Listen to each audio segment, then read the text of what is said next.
we've similarly run into, and I think this is coming again from many of the board members, they're questioning some parts of methodology. So our Code chair put the phrase of relevance of relevance.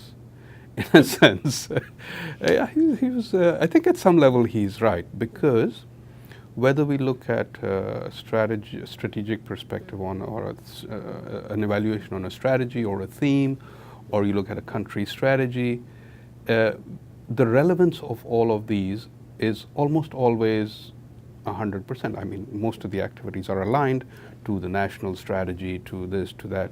And so all of the initiatives that is supported by the African Development Bank or the World Bank almost always say they're relevant.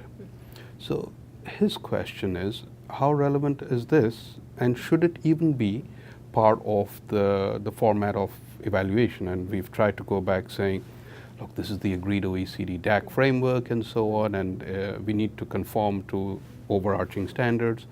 But what is your perspective on this? Well, I had to smile because we've published a blog that sort of raises the question, the relevance of relevance. Oh, good. So I wonder whether your co-chair has read that. Well, maybe he did, and maybe he's asking us to respond indirectly in a sense. Yeah. So we've started this year with a blog series to raise some questions about this agreed OECD DAC evaluation criteria. They go way back to '92, when OECD DAC, together with the predecessor of IEG, OED then, organized a conference on evaluation and sort of agreed on certain criteria that should be used, and they got then documented in a small handbook of terms or a compendium of the language that we use in the evaluation profession. I, in my own practice, have found the same thing that you're talking about. You know, relevance, you almost have to work hard to be irrelevant, right?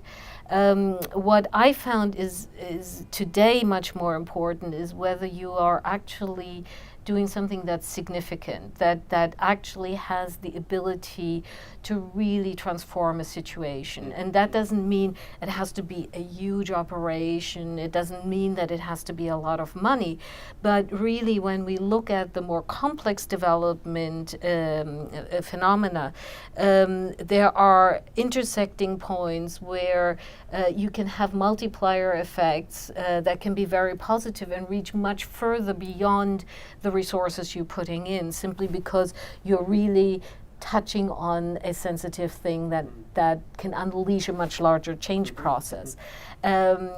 So that would require that development thinkers sort of embrace complexity and understand where are these nodes, how do things hang together in a very different way than the logical framework approach that tends to be much more linear.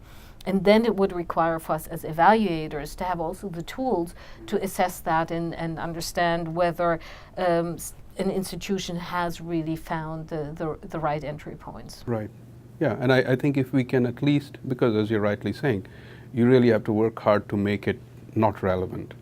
And if we can find at least a further delineation of what types of things need to go into the relevance criteria beyond just mere alignment, that you're right would be much more helpful to not just evaluators, but all those who are then looking for new initiatives or new interventions as we would look at them.